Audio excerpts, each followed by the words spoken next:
जय सद्गुरुदेव, जय पद शरणम। मेरे सद्गुरु की वाणी परम संत महात्मा यशपाल जी महाराज का प्रवृत्ति में निवृत्ति गृहस्थ धर्म के लिए श्रीमद् भगवद गीता का गीता सुधा भाष्य अध्याय 5 श्लोक 27 व 28।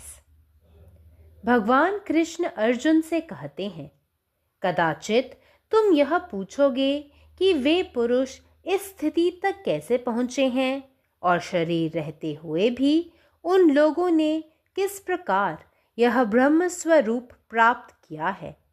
तो मैं यह विषय भी थोड़े में तुम्हें बतलाए देता हूँ, सुनो।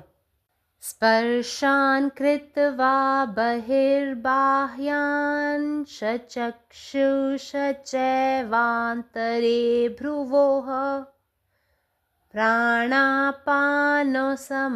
कृत्वा नासाभयन्तरचारिणा यतेन्द्रियमनोबुद्धिर्मुनिर्मोक्षपरायणः विगतेच्छाभयक्रोधो यः सदा मुक्त एव सः। अब भगवान श्री कृष्ण कर्म योग और सांख्य योग के स्वरूप का प्रतिपादन करके उनको सरलता से प्राप्त करने के लिए ध्यान योग का संक्षेप में वर्णन कर रहे हैं।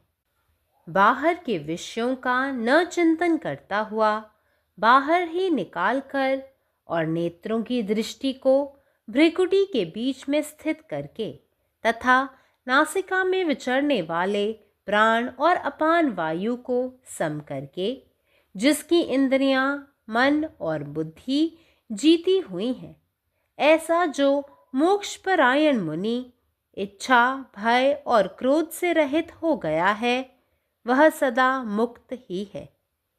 बाह्य विषयों के साथ जीव का संबंध पूर्व जन्मों से चला आ रहा है और उसके अंतःकरण में उसके असंख्य चित्र भरे पड़े हैं।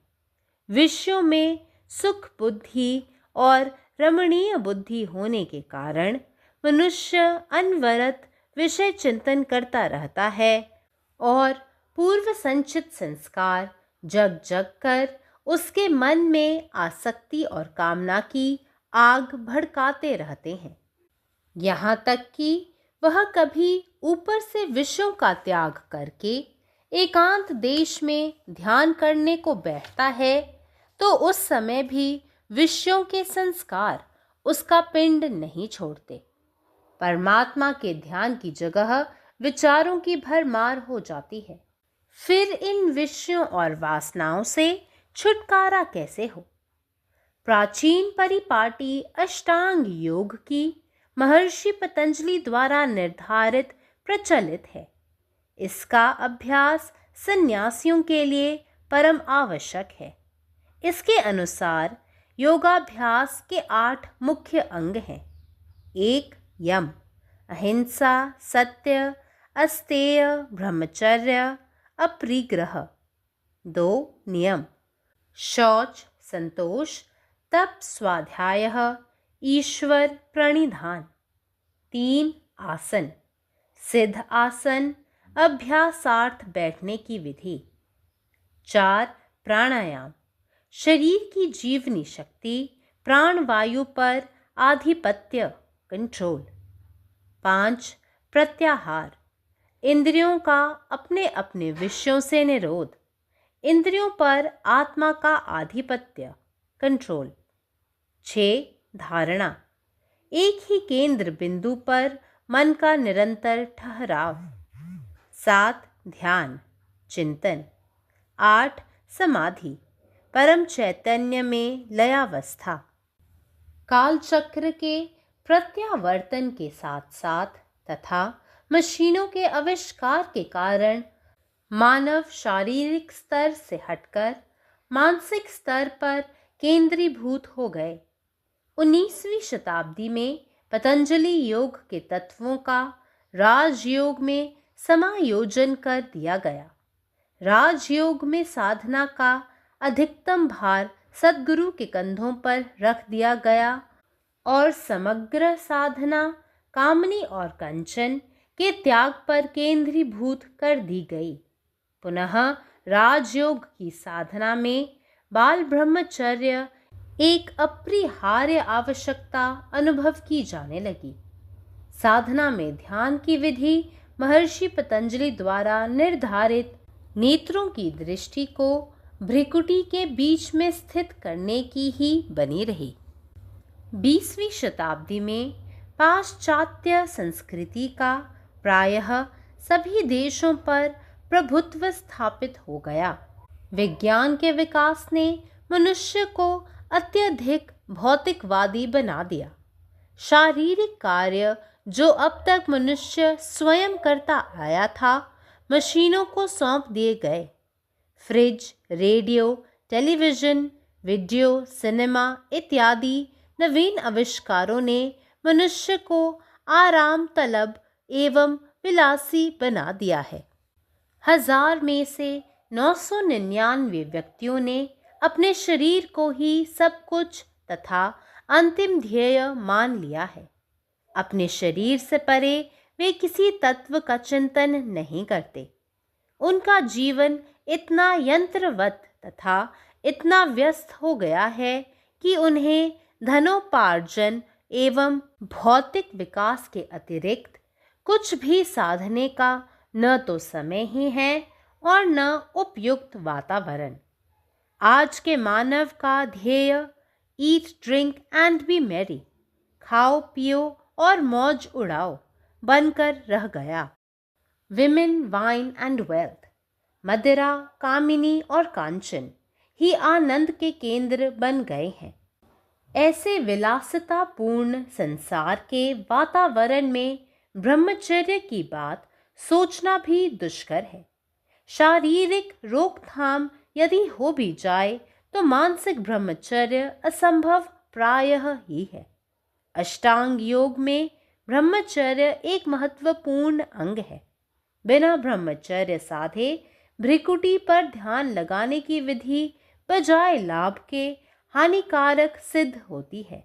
इस अभ्यास में आंखों की पुतलियों की दिशा ऊपर की ओर केंद्रित की जाती है, जिससे माथे एवं मस्तिष्क की नाड़ियों और नसों पर बड़ा दबाव, प्रेशर एंड स्ट्रेन पड़ता है। एक पूर्ण ब्रह्मचारी की नर्व्स, स्नायुएं इस दबाव, स्ट्रेन को बर्दाश्त कर सकती हैं और इस अभ्यास द्वारा उसकी प्राणवायु ऊपर के चक्रों, ब्रह्मरंध्र द्वारा आज्ञा चक्र एवं सहस्र दल कमल इत्यादि पर बैठ कर जाती हैं। परंतु सर्वसाधारण मनुष्य की नर्व्स, स्नायुओं में वह शक्ति और फ्लेक्सिबिलिटी, लचीलापन नहीं होता जो इस स्ट्रेन, दबाव को बर्दाश्त कर सके और इसलिए बजाय लाभ के हानि हाथ लगती है। यह सब अनुभव करके आधुनिक सद्गुरुओं ने हृदय पर ध्यान केंद्रित करने की विधि निकाली है, जो सर्वदा लाभकारी है। इसमें ध्यान हृदय पर केंद्रित किया जाता है, जिससे मस्तिष्क की नाड़ियों, नर्व्स पर कोई दबाव, प्रेशर एंड स्ट्रेन नहीं पड़ता। पुतलियों की दिशा, डायरेक्शन नीचे हृदय की ओर रखी जाती है। ध्यान सुख आसन, रिलैक्स्ड पोस्चर से बैठकर आनंदमयी अवस्था बनाकर किया जाता है। प्राणों का चित्त की एकाग्रता से घनिष्ठ संबंध है। ईश्वर और सद्गुरु कृपा से जब चित्त एकाग्र होने लगता है तो यही अभ्यास हृदय पर करते करते एक दिन गुलगुलाहट भ्रिकुटी के बीच में आज्ञा चक्र पर होने लगती है। आंखें अध खुली हो जाती हैं। नासिका के अग्रभाग पर दृष्टि स्वतः ही केंद्रित हो जाती है और आंतरिक दृष्टि अथवा ध्यान आज्ञा चक्र पर केंद्रित हो जाता है। प्राण आज्ञा चक्र पर बैठ जाते हैं। बड़ा आनंद आता है। नशे की सी खुमारी हो जाती है। प्राण सुषुम्ना नाड़ी पर चलने लगते हैं तथा प्राण और अपान की गति बहुत सूक्ष्म और शांत रहती है, तब मन की चंचलता और अशांति अपने आप ही नष्ट हो जाती है और वह सहज ही परमात्मा के ध्यान में लग जाता है। अब क्योंकि ऐसा स्वाभाविक रूप से स्वतः ही हो गया है, इसलिए इसके बाद आज्ञा चक्र पर ही ध्यान करना चाहिए। अब स्नायुओं पर कोई दबाव, स्ट्रेन नहीं पड़ता है। जो लोग अभ्यास के बल से समस्त विषयों को निकाल बाहर करते हैं और शरीर व मन को आत्ममय बना लेते हैं, उनकी दृष्टि उलटकर स्वतः ही उस संधि स्थान पर लग जाती है जहां दोनों भौहें मिलती हैं, और तब दाहिने और बाएं दोनों नथुनों के मार्ग बंद प्रायः होकर प्राण वायु और अपान वायु एक में मिलकर चित्त के साथ चिदाकाश की ओर अग्रसर हो जाते हैं। फिर जिस प्रकार मार्ग में पड़ने वाले नदी नाले आदि गंगा में मिलते हैं और तब वह महानदी उन नदी नालों के सहित जाकर समुद्र में मिलती है, उसी प्रकार वह लोग भी पर ब्रह्म से मिल जाते हैं कि फिर उन्हें किसी प्रकार अलग किया ही नहीं जा सकता। जब समाधि की अवस्था में प्राण और अपान के सम्मिलित वायु बल से चिदाकाश में मन का लय हो जाता है, तब समस्त वासनाओं का आप से आप परिहार हो जाता है। जिस मन रूपी दर्पण पर यह संसार रूपी चित्र अंकित होता है, वह मल विक्षेप आवरण से रहित होकर स्वच्छ हो जाता है। जिस प्रकार सरोवर के सूख जाने पर उसमें पड़ने वाला प्रतिबिंब आप से आप नष्ट हो जाता है, उसी प्रकार इस समाधि की अवस्था में मन का भी पूर्ण रूप से आत्मा में लय हो जाने पर अहम भाव आदि वृत्तियों का फिर कहाँ ठिकाना लग सकता है। इसलिए जिन लोगों को इस ब्रह्म सारूप्य के सुख का अनुभव हो जाता है, वे लोग शरीरधारी रहते हुए भी ब्रह्म रूप हो जाते हैं। Shutting out all external contacts and fixing the gaze between the eyebrows, equalizing the outgoing and incoming breaths, moving within the nostrils with the senses, the mind and intellect ever controlled, having liberation as his supreme goal, free from desire, fear and anger, the sage is verily liberated forever. The verses 27 and 28 deal with yoga of meditation, dhyana. External objects or contacts are the sense objects. If the mind does not think of the external objects, they are shut out from the mind. The senses are the doors or avenues through which sound and the other sense objects enter the mind. Lord describes the method of concentration and meditation suited for the aspirants of the age when Bhagavad Gita Gyan was given to Arjuna. Lord says that the aspirant should fix his gaze between the eyebrows and by the practice of pranayam equalize the outgoing and incoming breaths moving within the nostrils. If you fix your gaze between the eyebrows, the eyeballs remain fixed and steady. The mind becomes steady when the breath becomes rhythmical. When the breath becomes rhythmical, there is perfect harmony in the mind and the whole system. Here the Lord has actually invited the attention of ascetics, sannyasis, to the method of yoga prescribed by Maharishi Patanjali's 8 steps, which is 1. Yama, Ahimsa, Satya, Asteya, Brahmacharya, Aprigraha. 2. Niyama, Shauch, संतोष, तप, स्वाध्याय, ईश्वर प्रणिधान. 3. Asana, Siddha Asana. 4. Pranayam, psychic control of pranas, vital force of the body. 5. Pratyahara, restraint of the senses from their objects. 6. Dharana, fixing the mind on a spot. 7. Dhyan, meditation. 8. Samadhi, superconsciousness. The method is most suited for the sannyasin, who is a perfect brahmachari. Brahmacharya is one of the most essential prerequisite for the above practice. The gaze is fixed between the eyebrows, as such the direction of the eyeballs remain fixed in the upward direction, causing pressure and strain on the nerves of the forehead. The nerves of a perfect brahmachari have strength and flexibility to withstand the strain caused by the practice.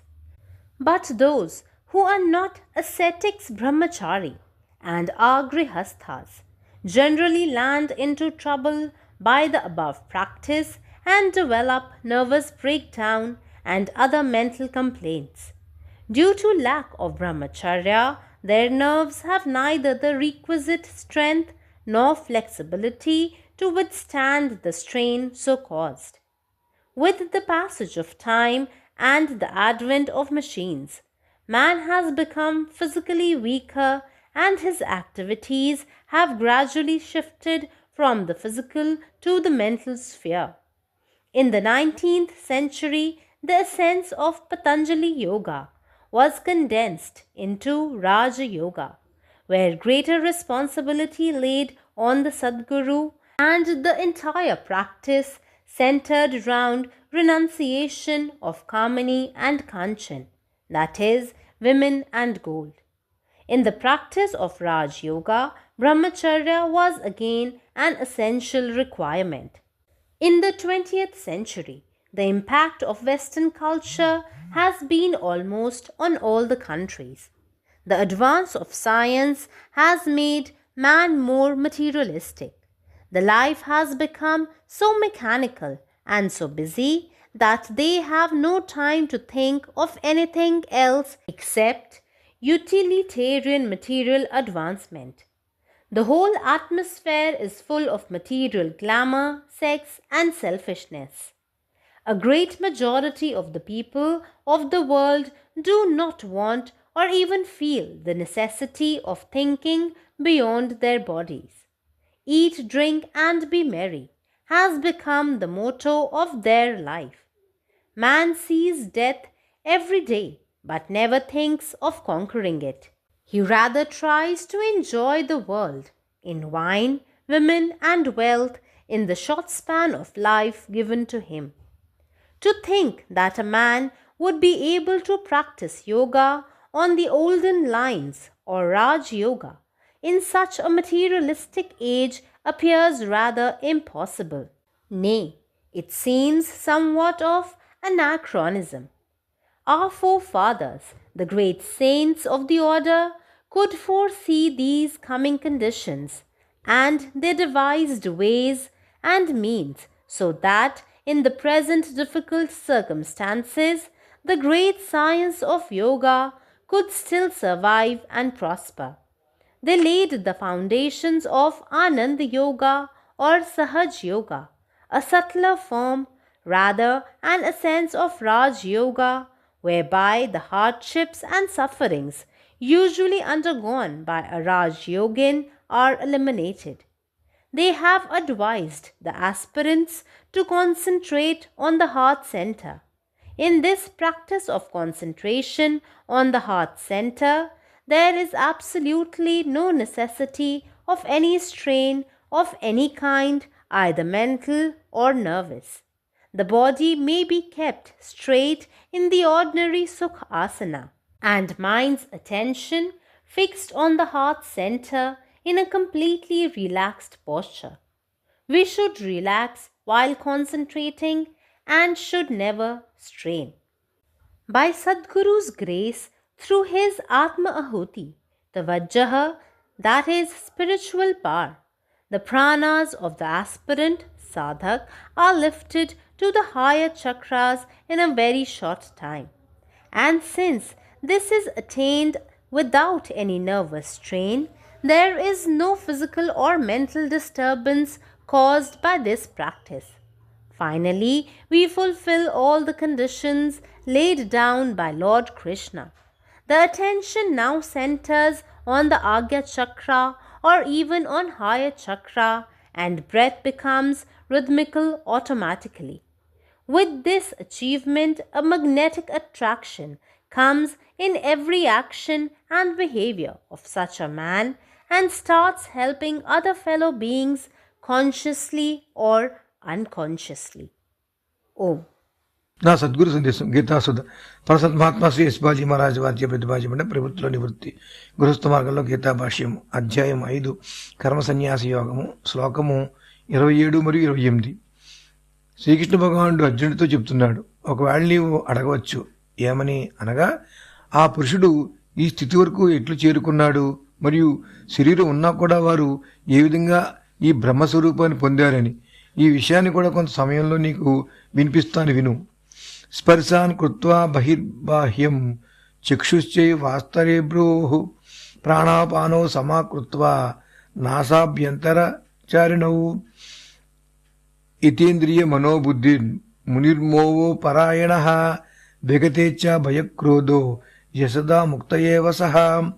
ఇప్పుడు శ్రీకృష్ణ భగవానుడు కర్మయోగము సాంఖ్యయోగముల స్వరూపం తెలిపి దానిని సరళంగా పొందుట కోసం సంక్షిప్తంగా ధ్యానయోగమును వర్ణించున్నాడు. బాహ్య విషయములను గూర్చి చింతించక వాటిని బయటకు లాగివేసి నేత్రదృష్టిని భుగుడి మధ్య నిలిపి నాసికేందు సంచరించే ప్రాణాపాన వాయువులను సమము చేసి ఎవని ఇంద్రియములు మనసు బుద్ధి జయించబడినో అట్టి మోక్షపరాయణుడైన ముని ఇచ్ఛా భయక్రోధం లేనివాడి ఉన్నాడు. అతడు సదాముక్తుడే. బాహ్య విషయములతో జీవుని యొక్క సంబంధము పూర్వజన్మ నుండి వచ్చుతూనే ఉన్నది మరియు అతని అంతఃకరణలో వాటి యొక్క అసంఖ్యాకమైన చిత్రములు నిండుగా ఉన్నవి. విషయములందు సుఖబుద్ధి మరియు ఆనందకర బుద్ధి కలిగిన కారణంచే మానవుడు నిరంతరము విషయచింతన చేస్తూ ఉంటాడు. పూర్వచింతన సంస్కారాలు మేలుకొని అతని మనసులో ఆసక్తి కోరికలనే అగ్నిని ప్రజ్వలింపజేస్తూ ఉంటాయి. ఎంతవరకు ఉన్నగా అతడు ఎప్పుడైనా బాహ్య విషయములను చింతించి ఏకాంత ప్రదేశంలో ధ్యానం చేయడానికి కూర్చుంటే ఆ సమయంలో కూడా విషయ సంస్కారముల సమూహం అతడిని విడిచిపెట్టవు. పరమాత్మ ధ్యానస్థానంలో ఆ ఆలోచనలు అధికమవుతాయి. మరి ఈ విషయములు వాసన నుండి విముక్తి ఎట్లు? ప్రాచీన పద్ధతి అయిన అష్టాంగ యోగము పతంజలి మహర్షి నిర్ధారించబడి వ్యాప్తిలోకి వచ్చింది. ఈ అభ్యాసము సన్యాసులకు పరమ ఆవశ్యకమై ఉన్నది. దీనిని అనుసరించి యోగాభ్యాసము 8 ముఖ్యాంగములు కలవు. అవి 1 యమము, నియమము, ఆసనము, ప్రాణాయామము, ప్రత్యాహారము, ధారణ, ధ్యానము, సమాధి. 1 యమము అహింస, సత్యము, అస్థేయము, బ్రహ్మచర్యము, అపరిగ్రహము. నియమము శౌచము, సంతోషము, తపస్సు, స్వాధ్యాయనము, ఈశ్వర ప్రణిధానము. ఆసనము సిద్ధాసనము, అభ్యాసమునకై కూర్చుండి విధి. ప్రాణాయామం శరీర జీవన శక్తి అయిన ప్రాణవాయువుపై నియంత్రణ, కంట్రోల్. 5 ప్రత్యాహారము ఇంద్రియములను తమ విషయము నుండి నిరోధించుట. 6 ధారణ ఒకే కేంద్ర బిందువుపై మనసును నిరంతరము నిలుపుట. 7 ధ్యానము చింతనము. 8 సమాధి పరమ చైతన్యంలో లయస్థితి. కాలచక్రపు మార్పుతో పాటు యంత్రాల ఆవిష్కరణ కారణించే మానవుడు శారీరక స్థితి నుండి వైదొలిగి మానసిక ప్రయాణంపై దృష్టిని నిలిపాడు. 19వ శతాబ్దంలో పతంజలి యోగతత్వము రాజయోగంగా రూపాంతరం చెందబడింది. రాజయోగ సాధన అత్యధిక భాగము సద్గురు భుజస్కంధాలపై ఉంచబడింది మరియు సాధన అంతయు కామినీ కాంచముల త్యాగంపైనే కేంద్రీకరించబడింది. మరలా రాజయోగ సాధనలో బాలబ్రహ్మచర్యం తప్పనిసరిగా అవసరమని అనుభవించే తెలుసుకోవడమైనది. సాధనలో పతంజలి మహర్షి ద్వారా నిర్ధారించబడిన ధ్యాన విధి ప్రకారము నేత్రముల దృష్టిని భృకుటి మీద నిలిపినట్టుగా ఏర్పరచబడినది. 20వ శతాబ్దంలో పాశ్చాత్య సంస్కృతి సుమారు అన్ని దేశముల్లోనూ తమ అధికారాన్ని స్థాపించింది. విజ్ఞాన వికాసం మానవుని అత్యధికంగా భౌతికవాదిగా మార్చింది. ఇప్పటివరకు మనిషి చేసే పనులు ఏవైతే ఉన్నావో వాటిని యంత్రాలకు అప్పగించబడమైనవి. Fridge, radio, television, video, cinema మొదలైన వాటి నూతన సృష్టి మానవుని సుకుమారునిగాను విలాసవంతునిగాను మార్చింది. 1999 మంది తమ శరీరమే అంతా అని, అదే అంతిమ ధ్యేయమని భావిస్తున్నారు. తమ శరీరానికి మించి వేరే ఏ తత్వమును గురించి ఆలోచించట్లేదు. వారి జీవితం ఎంతగా యాంత్రికమైపోయిందనగా, వారి ధన సంపాదన మరియు భౌతిక ఆనందములకు మించి సాధన కోసం ఏమాత్రం సమయం లేదు. అంతకుమించి దానికి ఉపకరించే వాతావరణం లేదు. నేటి మానవుల ధ్యేయం తిను, త్రాగు, ఉత్సాహంగా ఉండు, eat, drink and be merry అన్న విధంగా తయారైంది. మగువ, మధువు, ధనము, ఉమెన్, వైన్ అండ్ వెల్త్ అవే ఆనందానికి కేంద్రములైనవి. ఇటువంటి విలాసపూరిత వాతావరణంలో బ్రహ్మచర్యము అనే మాట ఆలోచించడం కూడా కఠినమే. ఒకవేళ శారీరక నిరోధము జరిగినా కూడా మానసిక బ్రహ్మచర్యం ఇంచుమించు అసంభవమే. అష్టాంగ యోగంలో బ్రహ్మచర్యం ఒక మహత్వపూర్ణమైన భాగము. బ్రహ్మచర్యం నెరవేరకుండా భృగుటి మధ్యన ధ్యానం నిలుపు విధానము లాభానికి బదులుగా హానిని కలిగిస్తుంది. ఈ అభ్యాసంలో కనుపాపల మధ్య ఊర్ధముఖంగా కేంద్రీకృతం అవుతుంది.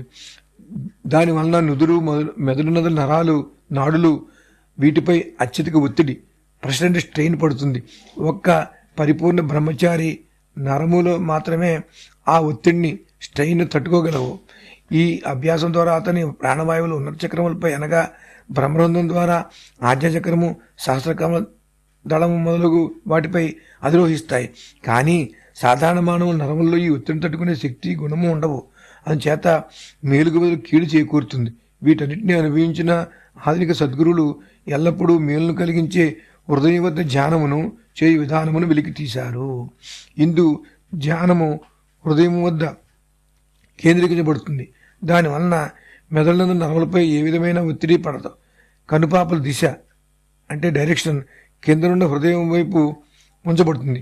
సుఖాసనంలో కూర్చుని ఆనందమయ స్థితిలో అంటే రిలాక్స్ పొజిషన్లో ధ్యానం చేయబడుతుంది.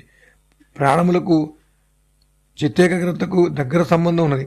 పరమాత్మ మరియు సద్గురు కృపచే చిత్తాగ్రత కలుగుచున్నట్లయితే హృదయంపై అభ్యాసం చేస్తుండగానే ఏదో ఒక రోజు భృగుడి మధ్యలో ఆధ్యాత్మికపై ఒక విధమైన స్పందన కలుగుట ప్రారంభమవుతుంది.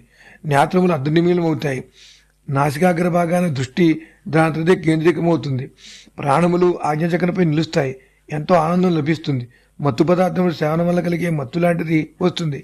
నాసికేందలి 2 రంధ్రములందల వాయువులు సమానం అవుతాయి. ప్రాణము సుషుమ్న నాడి నుండి పయనించడం ప్రారంభిస్తుంది. ప్రాణాపాన వాయువుల చలనము అతి సూక్ష్మమై శాంతంగా ఉంటుంది. అప్పుడు మనసు యొక్క చాంచల్యము, అశాంతి దానంతటే నశిస్తుంది. మనసు తాను పరమాత్మ ధ్యానంలో లగ్నమవుతుంది. ఎందుకంటే ఇప్పుడు ఇదంతా స్వాభావికంగా జరిగింది. ఆ తర్వాత ఇప్పుడు ఆజ్ఞాచక్రంపై ధ్యానం చేయాలి. ఇప్పుడు నాడులపై ఏ విధమైన ఒత్తిడి ఉండదు. దీని పూర్తి వివరణ కొరకు పరమపుని యశ్బాజీ మహారాజు వారిచే రాయబడిన ఆనందయోగం పుస్తకంలో 34వ పేజీ నుండి 42వ పేజీ వరకు చూడండి.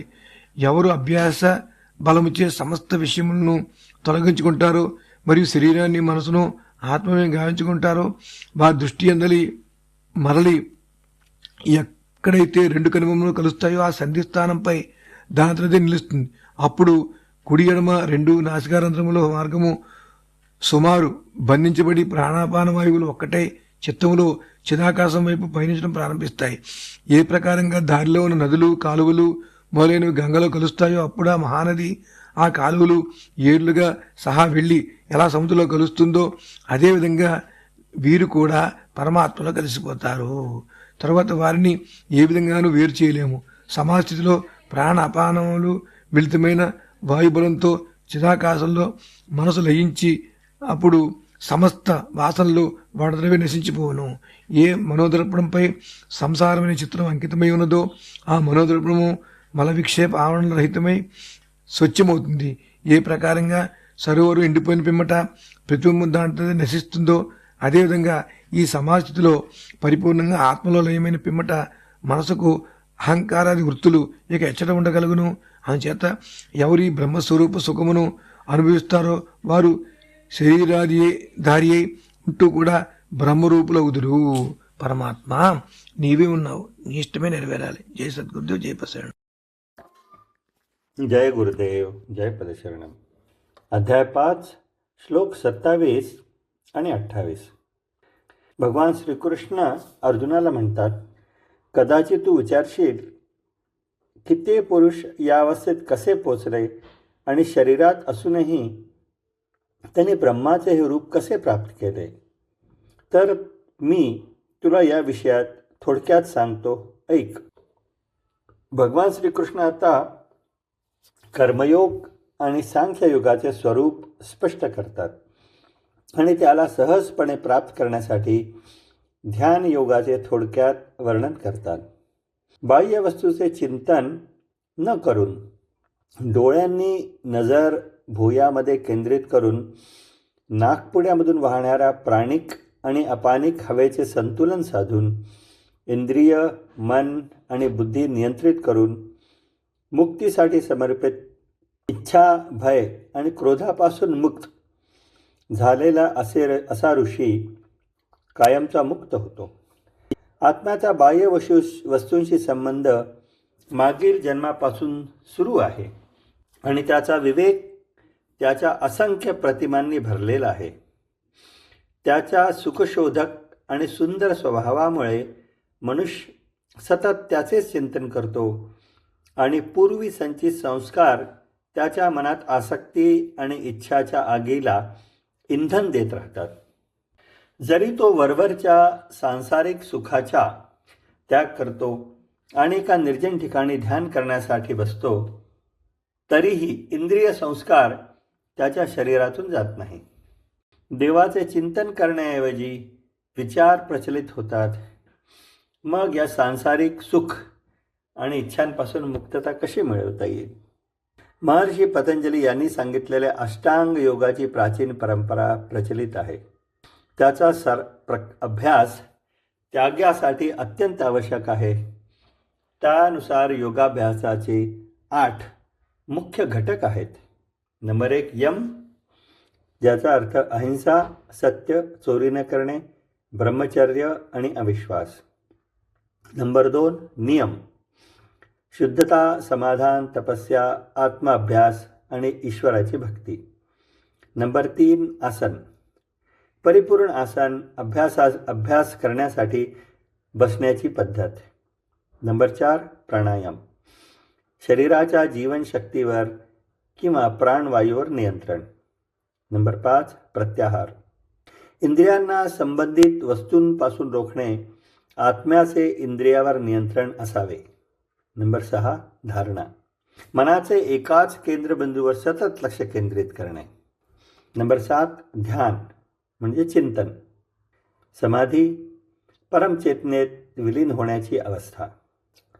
काळाचे चक्र उलटे झाल्यामुळे आणि यंत्र आणि विज्ञानाच्या शोधांमुळे मानवाचे सर्व लक्ष शारीरिक पातळीवरून मानसिक पातळीवर हलले. 19व्या शतकात पतंजली योगाची तत्त्वे राजयोगात समाविष्ट करण्यात आली आणि राजयोगात आध्यात्मिक साधनेचा जास्तीत जास्त भार सद्गुरूंच्या खांद्यावर टाकण्यात आला आणि संपूर्ण साधना महिला आणि संपत्तीच्या त्यागावर केंद्रित करण्यात आली. राजयोग पद्धतीत बाल ब्रह्मचर्य पुन्हा एकदा एक आवश्यकता मानली गेलेली आहे. आध्यात्मिक साधनेमध्ये ध्यान करण्याची पद्धत महर्षी पतंजली यांनी सांगितल्याप्रमाणेच राहिली, म्हणजे भुवयांच्या मध्ये नजर स्थिर करणे. परंतु 20व्या शतकात पाश्चात्य संस्कृती जवळजवळ सर्व देशामध्ये वर्चस्व गाजवत होती. विज्ञानाच्या विकासामुळे मानव अत्यंत भौतिकवादी झाला. मानव सतत करत असलेली शारीरिक कामे यंत्राच्या हाती सोपविण्यात आली. आता refrigerator, radio, television, video, cinema आणि आता मोबाईल, कम्प्युटर, इंटरनेट इत्यादींच्या नवीन शोधामुळे मनुष्य आरामदायी आणि विलासी बनला आहे. हजारोपैकी 90 लोक त्याच्या शरीराला त्याचे सर्वस्व आणि अंतिम ध्येय मानतात. ते त्याच्या शरीरापलीकडे काहीही विचार करत नाही. त्यांचे जीवन इतके यांत्रिक आणि धावपळीचे झालेले आहे की त्याच्याकडे संपत्ती मिळवणे आणि भौतिक विकासाशिवाय इतर काहीही करण्यासाठी वेळ किंवा योग्य वातावरणच नाही. आजचा मानव खा, प्या आणि आनंदी रहा, ईट, ड्रिंक अँड बी मेरी हेच राहिलेले आहे. स्त्रिया, दारू आणि संपत्ती, महिला आणि सोने हीच आनंदाची केंद्रे बनलेली आहेत. अशा विलासी जगात ब्रह्मचर्याचा विचार करणे देखील कठीण आहे. जरी शारीरिक संयम साधला गेला तरी मानसिक ब्रह्मचर्य जवळजवळ अशक्य आहे. ब्रह्मचर्य हा अष्टांग योगाचा एक महत्त्वाचा घटक आहे. ब्रह्मचर्य न करता जर भुवयांच्या मध्ये लक्ष केंद्रित करण्यासाठी फायद्याच्या ऐवजी नुकसान होण्याचीच जास्त शक्यता आहे. या अभ्यासामध्ये डोळ्यांच्या बाहुल्या वरच्या दिशेने केंद्रित असतात, ज्यामुळे कपाळाच्या आणि मेंदूच्या नसा आणि त्या नसांवर लक्षणीय दबाव आणि ताण येतो.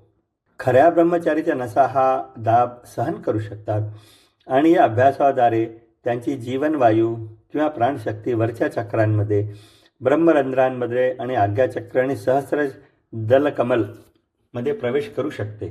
तथापि सामान्य लोकांच्या नसांमध्ये हा ताण सहन करण्याची शक्यता आणि लवचिकता बिलकुल नसते आणि म्हणूनच फायदा होण्याच्या ऐवजी त्यानं नुकसान होऊ शकतो. हा अनुभव झाल्यानंतर यावेळच्या आधुनिक गुरूंनी हृदयावर लक्ष केंद्र करण्याची एक पद्धत विकसित केलेली आहे, जी नेहमीच फायदेशीर असते. यामध्ये लक्ष हृदयावर केंद्रित केले जाते, जेणेकरून मेंदूंच्या नसावर कुठलाही दबाव आणि ताण येत नाही आणि बाहुल्यांची स्थिती हृदयाच्याकडे खाली ठेवली जाते. म्हणूनच आरामशीर स्थितीत बसून आनंदी स्थिती निर्माण करून ध्यान केले जाते. प्राणाच्या मनाच्या एकाग्रतेशी जवळचा संबंध आहे.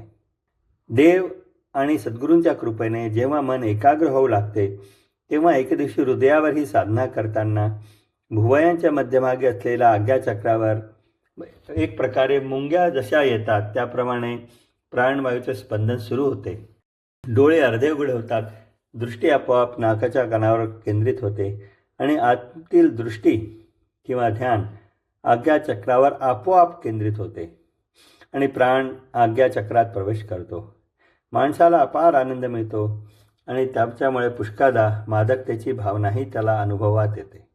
ജയ ഗുരുദേവ്, ജയ പദശരണം. സദ്ഗുരുവിൻ്റെ സന്ദേശം, അദ്ധ്യായം 5, ശ്ലോകം 27-28. ഭഗവാൻ കൃഷ്ണൻ അർജുനനോട് പറയുന്നു: മനുഷ്യർ എങ്ങനെയാണ് ഈ അവസ്ഥയിൽ എത്തിയതെന്നും ശരീരത്തിലായിരുന്നിട്ടും അവർ എങ്ങനെയാണ് ബ്രഹ്മരൂപം നേടിയതെന്നും നിങ്ങൾ ചോദിച്ചേക്കാം. അപ്പോൾ ഞാൻ ഈ വിഷയം ചുരുക്കമായി പറയാം, കേൾക്കൂ. ഭഗവാൻ കൃഷ്ണൻ ഇപ്പോൾ കർമ്മയോഗത്തിൻ്റെയും സാംഖ്യയോഗത്തിൻ്റെയും സ്വഭാവം വിശദീകരിക്കുകയും അവ എളുപ്പത്തിൽ നേടുന്നതിനുള്ള ധ്യാനത്തിൻ്റെ യോഗയെ സംക്ഷിപ്തമായി വിവരിക്കുകയും ചെയ്യുന്നു. ബാഹ്യവസ്തുക്കളെ ധ്യാനിക്കാതിരിക്കുന്നതിലൂടെ, പുരികങ്ങൾക്കിടയിൽ കണ്ണുകളുടെ നോട്ടം കേന്ദ്രീകരിക്കുന്നതിലൂടെ, നാസാരന്ധ്രങ്ങളിലൂടെ ഒഴുകുന്ന പ്രാണ അപാന വായുവിനെ സന്തുലിതമാക്കുന്നതിലൂടെ, ഇന്ദ്രിയങ്ങളെയും മനസ്സിനെയും ബുദ്ധിയെയും നിയന്ത്രിക്കുന്നതിലൂടെ, മോഹം, ഭയം, കോപം എന്നിവയിൽ നിന്ന് മുക്തനായ, മോചനത്തിനായി സമർപ്പിതനായ അത്തരമൊരു മുനി, സന്യാസി നിത്യമായി മുക്തനാകുന്നു. ബാഹ്യവസ്തുക്കളുമായുള്ള ആത്മാവിൻ്റെ ബന്ധം മുൻ ജന്മങ്ങൾ മുതൽ തന്നെ തുടരുന്നു. അതിൻ്റെ മനസ്സ് അവയുടെ എണ്ണമറ്റ ചിത്രങ്ങളാൽ നിറഞ്ഞിരിക്കുന്നു. അവൻ്റെ സുഖാന്വേഷണവും വിചിത്ര സ്വഭാവവും കാരണം മനുഷ്യൻ അവയെ നിരന്തരം ധ്യാനിക്കുന്നു. മുമ്പ് ശേഖരിച്ച മുദ്രകൾ അതിൻ്റെ മനസ്സിൽ ആസക്തിയുടെയും ആഗ്രഹത്തിൻ്റെയും അഗ്നിയെ ജ്വലിപ്പിക്കുന്നു. അവൻ ഉപരിപ്ലവമായി ലൗകിക സുഖങ്ങൾ ഉപേക്ഷിച്ച് ആളൊഴിഞ്ഞ സ്ഥലത്ത് ധ്യാനിക്കാനിരിക്കുമ്പോഴും ഇന്ദ്രിയാനുഭൂതികൾ എപ്പോഴും അവൻ്റെ ശരീരത്തിൽ നിന്ന് പുറത്തു പോകുന്നില്ല. ഈശ്വരനെക്കുറിച്ച് ചിന്തിക്കുന്നതിന് പകരം ചിന്തകൾ പെരുകുന്നു. അപ്പോൾ ഒരാൾക്ക് ലൗകിക സുഖങ്ങളിൽ നിന്നും ആഗ്രഹങ്ങളിൽ നിന്നും എങ്ങനെ മുക്തി നേടാനാകും? മഹർഷി പതഞ്ജലി നിർദ്ദേശിച്ച അഷ്ടാംഗയോഗയുടെ പുരാതന പാരമ്പര്യം പ്രബലമാണ്. ത്യാഗികൾക്ക് അതിൻ്റെ പരിശീലനം അത്യന്താപേക്ഷിതമാണ്. അതനുസരിച്ച് യോഗ പരിശീലനത്തിൻ്റെ 8 പ്രധാന ഘടകങ്ങളുണ്ട്. 1. യമ, അഹിംസ, സത്യം, മോഷണമില്ലായ്മ, ബ്രഹ്മചര്യം, കൈവശപ്പെടുത്താതിരിക്കൽ. 2. നിയമം, വിശുദ്ധി, സംതൃപ്തി, തപസ്, ആത്മപഠനം, ഈശ്വരനോടുള്ള ഭക്തി. 3. ആസനം, പൂർണ്ണമായ ആസനം, പരിശീലനത്തിനായിരിക്കുന്ന രീതി.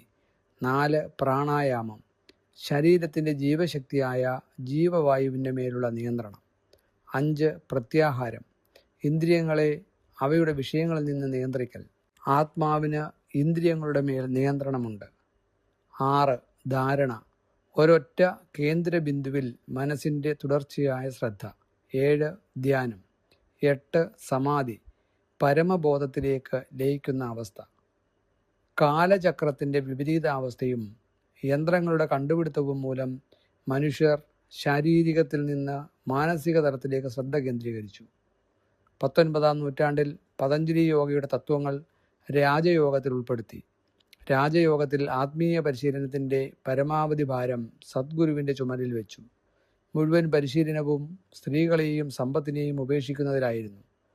രാജയോഗ പരിശീലനത്തിൽ ബാലബ്രഹ്മചര്യം വീണ്ടും ഒരു അനിവാര്യ ആവശ്യകതയായി കണക്കാക്കപ്പെട്ടു. ആത്മീയ പരിശീലനത്തിലെ ധ്യാന രീതി പതഞ്ജലി മഹർഷി നിർദ്ദേശിച്ചതുപോലെ തന്നെ തുടർന്നു. പുരികങ്ങൾക്കിടയിലുള്ള നോട്ടം ഉറപ്പിക്കുക.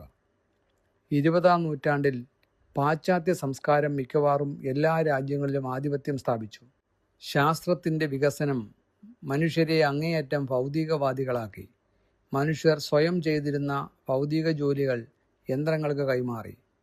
Refrigerator, radio, television, video, cinema തുടങ്ങിയ പുതിയ കണ്ടുപിടുത്തങ്ങൾ മനുഷ്യരെ സുഖകരവും ആഡംബരപൂർണവുമാക്കിയിരിക്കുന്നു.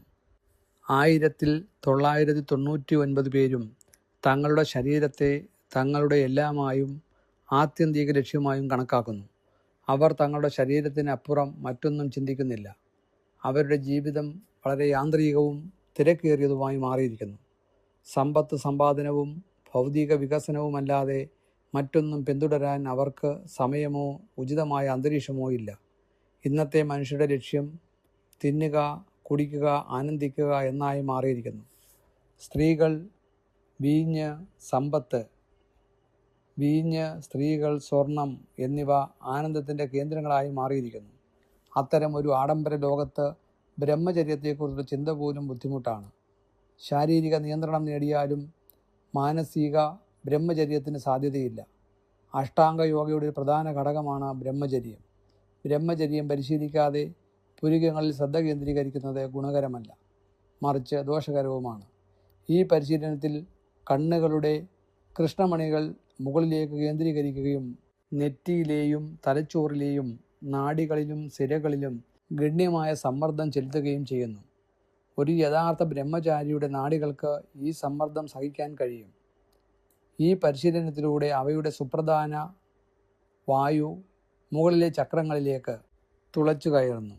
എന്നിരുന്നാലും സാധാരണക്കാരുടെ നാഡികൾക്ക് ഈ സമ്മർദ്ദം നേരിടാനുള്ള ശക്തിയും വഴക്കവുമില്ല. അതിനാൽ അവർ നല്ലതിനു പകരം ദോഷം അനുഭവിക്കുന്നു. ഇത് അനുഭവിച്ചറിഞ്ഞ ആധുനിക സദ്ഗുരുക്കന്മാർ ഹൃദയത്തിൽ ശ്രദ്ധ കേന്ദ്രീകരിക്കുന്നതിനുള്ള ഒരു രീതി വികസിപ്പിച്ചെടുത്തിട്ടുണ്ട്. അത് എല്ലായ്പ്പോഴും പ്രയോജനകരവുമാണ്. ഇതിൽ തലച്ചോറിലെ നാഡികളിൽ സമ്മർദ്ദവും പിരിമുറുക്കവും ഉണ്ടാകാതിരിക്കാൻ ശ്രദ്ധ ഹൃദയത്തിൽ കേന്ദ്രീകരിക്കുന്നു.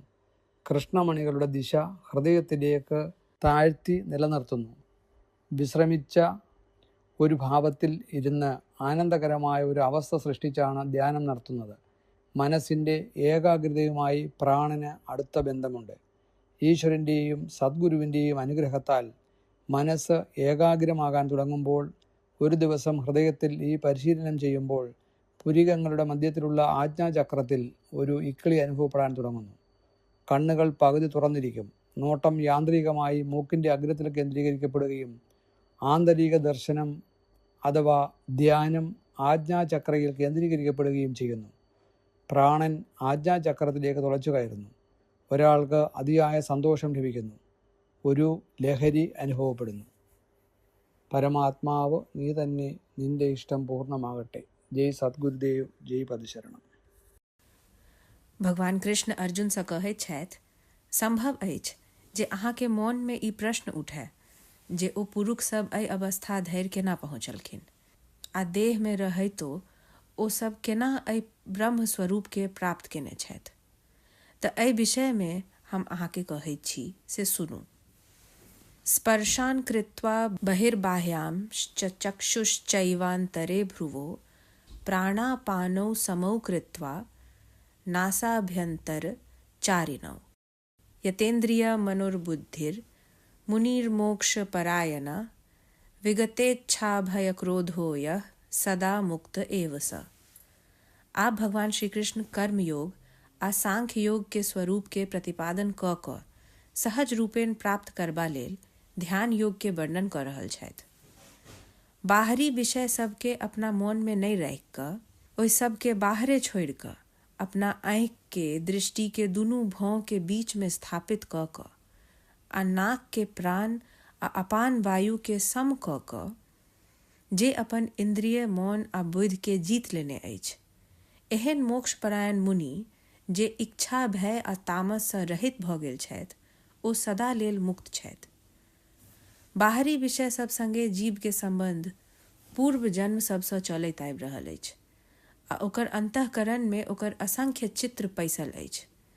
विषय सब में सुख बुद्धि आ रमणीय बुद्धि हेबाक कारण मनुख सदिखन विषय चिंतन करैत रहैत अछि आ पूर्व संचित संस्कार जागि जागि कऽ ओकर मन में आसक्ति आ कामना के आगि पजारैत रहैत अछि। ऐसा ई होइत अछि जे ओ कखनो ऊपरे मन सँ विषय त्याग कऽ एकांत देश में ध्यान करऽ बैसैत अछि, तखनो विषयक संस्कार ओकर पिंड नहीं छोड़ैत अछि। परमात्मा के ध्यान के स्थान पर विचार सबके भीड़ लागि जाइत अछि, तऽ फेर एहन विषय आ वासना सँ छुटकारा केना भेटत। प्राचीन परिपाटी में अष्टांग योग महर्षि पतंजलि द्वारा निर्धारित आ प्रचलित अछि। एकर अभ्यास सन्यासी सब लेल परम आवश्यक मानल गेल अछि। एकर अनुसार योगाभ्यास के 8टा मुख्य अंग अछि। यम माने अहिंसा, सत्य, अस्तेय, ब्रह्मचर्य, अपरिग्रह। नियम माने शौच, संतोख, तप, स्वाध्याय, ईश्वर प्रणिधान। आसन सिद्धासन, अभ्यास लेल बैसबाक विध।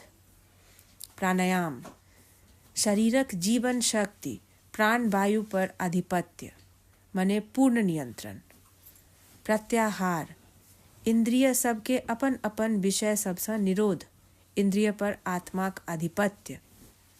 धारणा माने एके बिंदु पर मौनक ठहराव। ध्यान माने चिंतन। समाधि परम चैतन्य में लय अवस्था।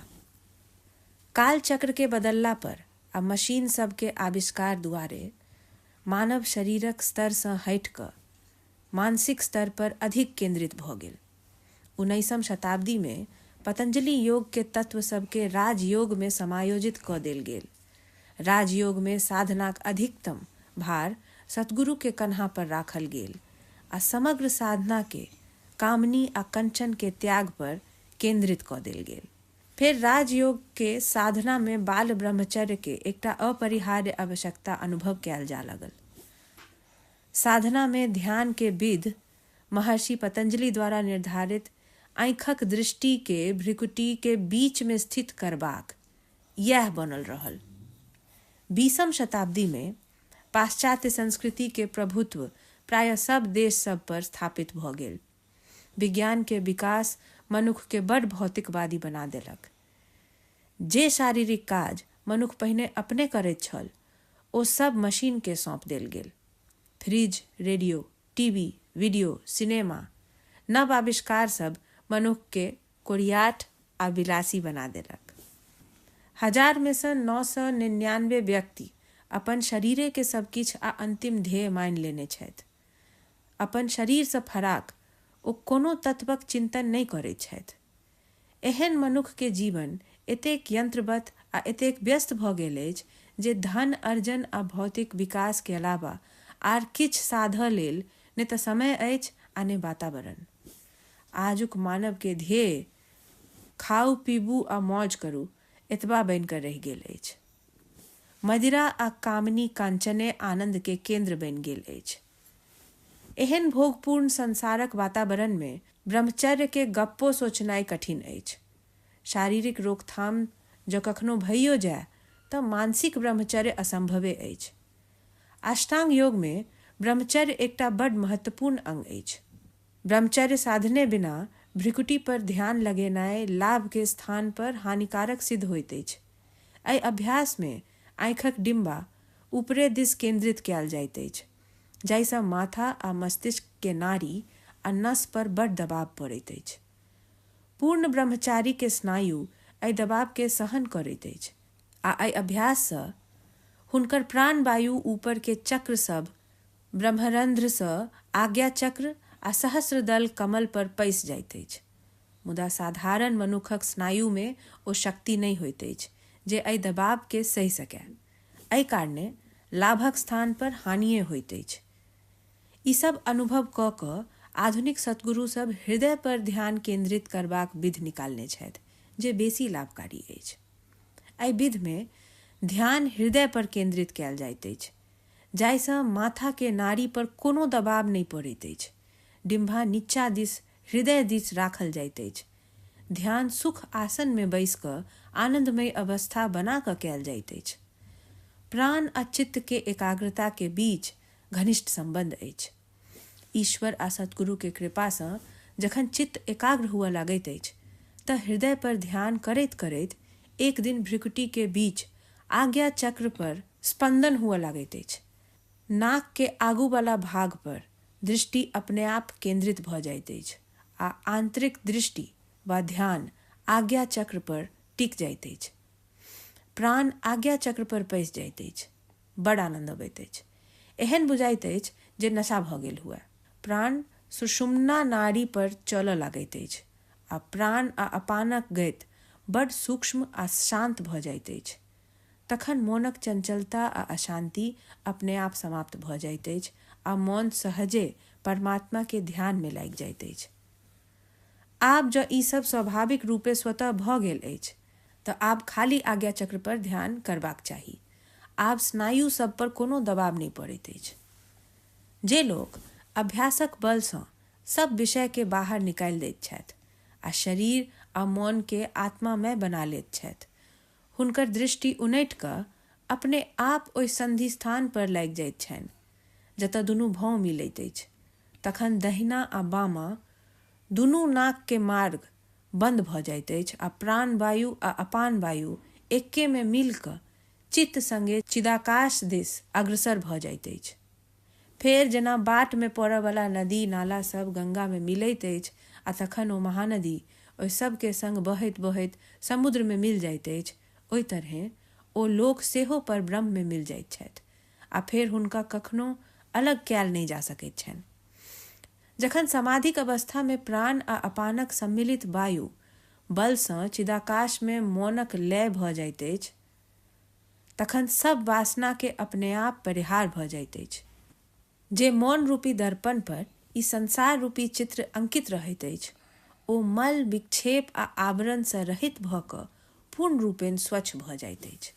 जेना सरोवर सूखि गेला पर ओहि में पड़ल प्रतिबिंब अपने आप नष्ट भऽ जाइत अछि, ओहि तरहें एहि समाधि अवस्था में मौन जखन पूर्ण रूपेण आत्मा में लय भऽ जाइत अछि तखन अहम भाव आदि वृत्ति सबके फेर कोन ठेकान रहैत अछि। एहि कारणे जाहि लोक सबके एहि ब्रह्म स्वरूपक सुखक अनुभव भऽ जाइत छनि, ओ लोक शरीरधारी रहितो ब्रह्म रूपे भऽ जाइत छथि। अखिल भारतीय संत मत सत्संग पंजीकृत दिल्ली, मुख्यालय B20 CC colony, Rana Pratap Bagh के सामने, दिल्ली। सत्संग आश्रम संत यशरूप तपोभूमि परिसर, अनंगपुर, जिला फरीदाबाद, हरियाणा।